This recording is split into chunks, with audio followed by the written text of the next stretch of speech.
yang dibenci oleh Allah adalah wal kasalu minas subani, yaitu pemuda-pemuda yang malas belajar ilmu, pemuda-pemuda yang malas beribadah kepada Allah, mengisi tempat ibadah. Dari mana sumber masalah ini? Dari orang tuanya yang tidak peduli. Ya Rasulullah, salamun alaik ya rafi'an syamni wa daraji. Bismillahirrahmanirrahim. Wa qala al-musannif rahimahumullahu ta'ala wa nafa'ana bihi wa bi'ulumihi fid dharaini amin ya rabbal alamin.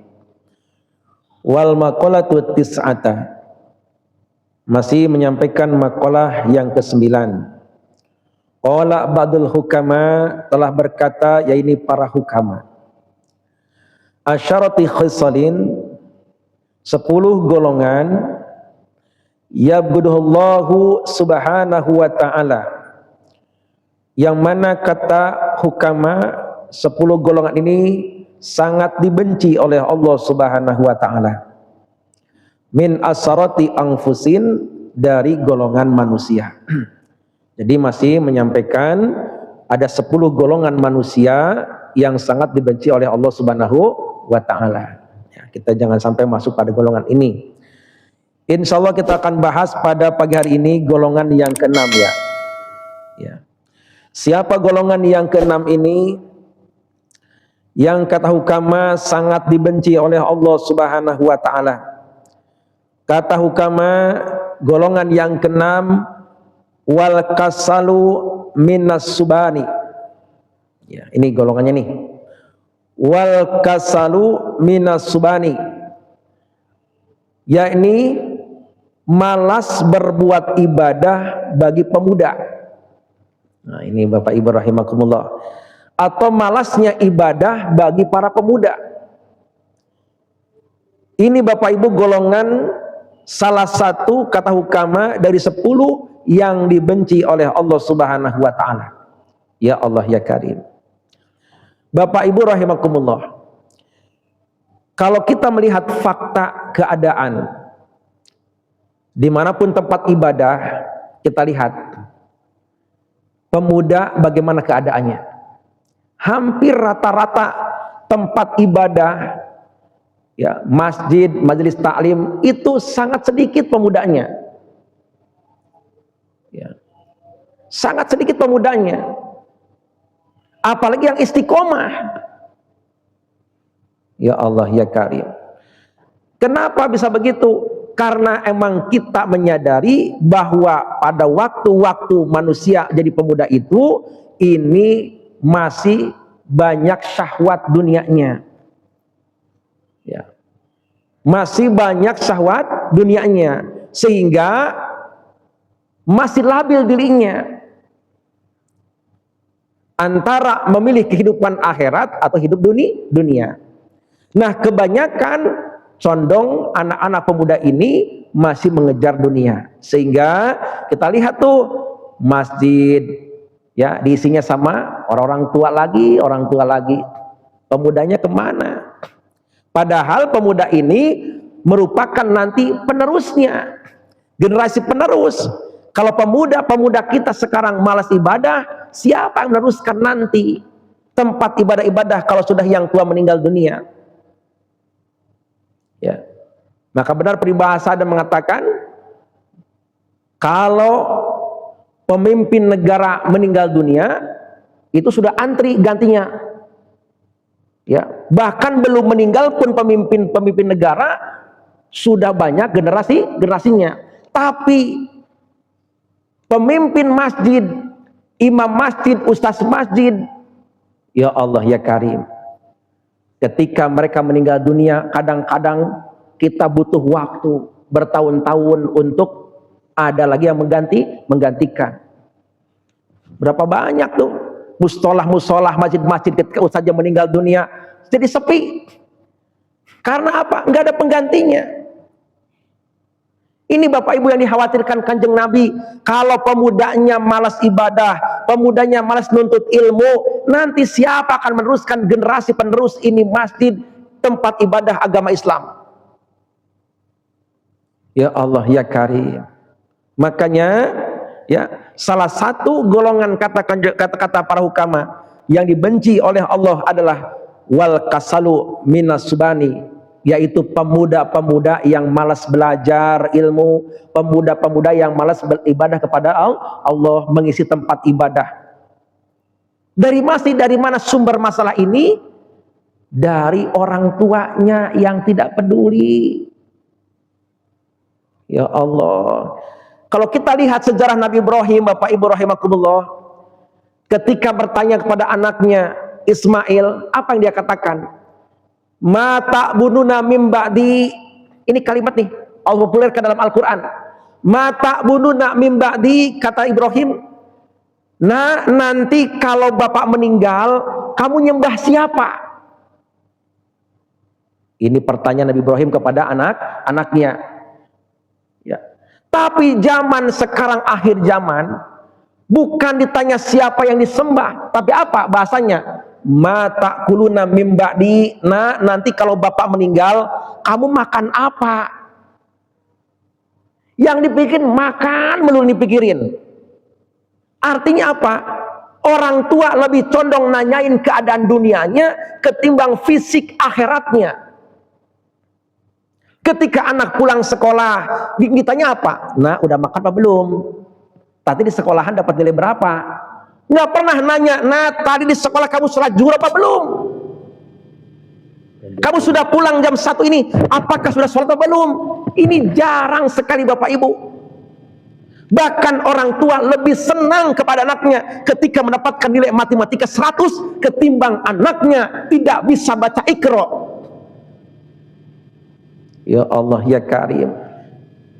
Orang tuanya akan nyenyak tidurnya bila mana IPA anaknya 100, bila mana IPS-nya 100, bila mana matematika 100, tapi orang tua tidak pernah nyaman tidur, anaknya belum bisa baca Iqra.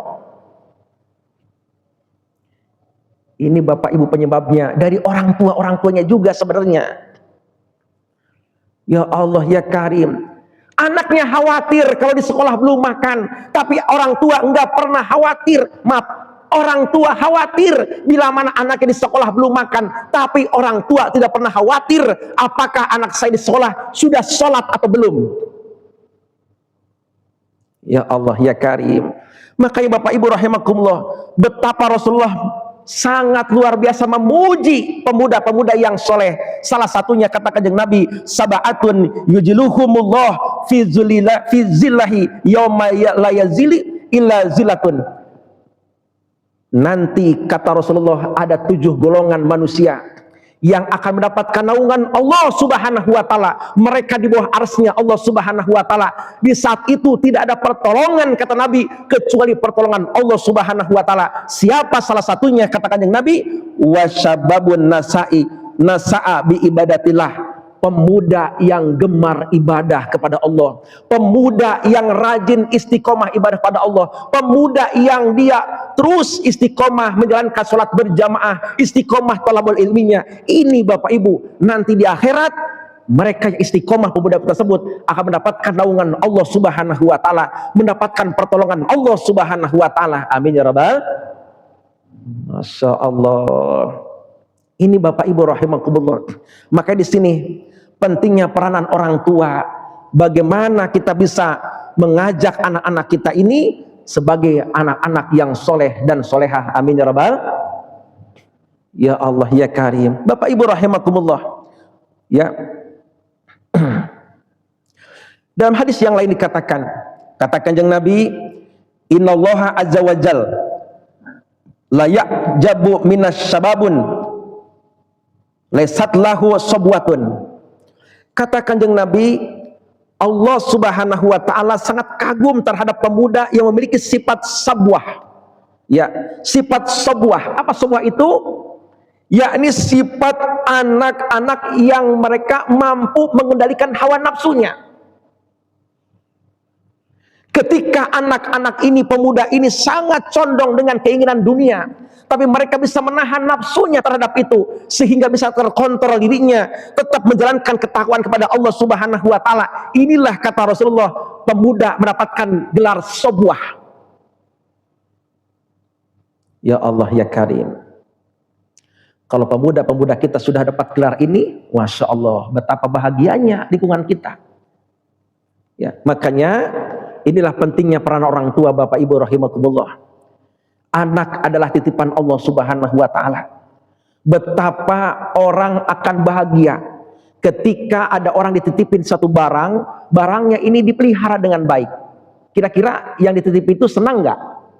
Yang dititipin barang kepada kita, katakan kita titipin barang sama orang lain, terus barangnya terjaga, senang nggak ini titipin? Senang. Bapak sekarang mau ke Jakarta, naik motor, titipin di stasiun Citayam, kemudian Bapak titipkan tuh di penitipan motor. Setelah pulang ngambil motor, tiba-tiba motornya hancur, ya, apa namanya, spionnya patah, bempernya copot, marah nggak kita? Marah. Kenapa? Berarti yang kita titipin tidak amanah. Begitulah Allah Subhanahu wa taala. Allah menitipkan kita anak, kemudian kita nggak jaga anak-anak kita untuk dekat kepada Allah, untuk patuh kepada Allah, untuk bisa dapat mengenal Allah Subhanahu wa taala, maka Allah marah kepada kita. Makanya salah satu nanti di akhirat, orang-orang yang diharamkan ke surga adalah orang tua yang dayus, kata Rasulullah. Siapa orang tua dayus ini? Orang tua yang tidak pernah peduli kepada anaknya, apakah mereka bisa baca Quran apa tidak, apakah anaknya sholat apa tidak. Orang tuanya tidak peduli, maka orang tersebut biar rajin ibadah tetap dayus, kata Nabi, haram ke surga. Ya Allah ya Karim, naudzubillah min dzalik. Maka Bapak Ibu rahimakumullah, ayo kita bersama-sama kita dorong anak-anak kita untuk bisa mengenal Allah Subhanahu wa taala. Kita dorong anak-anak kita untuk bisa patuh kepada Allah Subhanahu wa taala, untuk dapat mencintai Allah Subhanahu wa taala. Kalau anaknya sudah soleh, maka inilah jariah, sebaik-baik jariah bagi orang tua. Karena apa? Kata Kanjeng Nabi, nanti ketika kita meninggal dunia, ada tiga perkara yang tidak pernah putus-putus pahalanya. Salah satu adalah apa? Awalul solihin diyadullah, anak soleh yang terus mendoakan kedua orang tuanya. Amin ya rabbal. Makanya dulu ya, cerita orang tua ya, itu Mama Ukon itu punya istri ya, Umi Haja Iklilah. Beliau itu punya anak 12 orang, sekarang jadi kiai semua, Masya Allah. Kenapa? Karena beliau cuma satu. Nah ya, pokoknya kalau kamu belum bisa doa, ibu nanti kalau mati matanya akan melotot, terus melotot, nggak bisa menutup, katanya. Ini kan bahasa, artinya biar anaknya mikir, biar anak jadi anak yang soleh ya, supaya kita itu ketika kita punya anak yang sudah bisa berdoa, kita sudah tenang. Nanti kita meninggal dunia ada yang doain.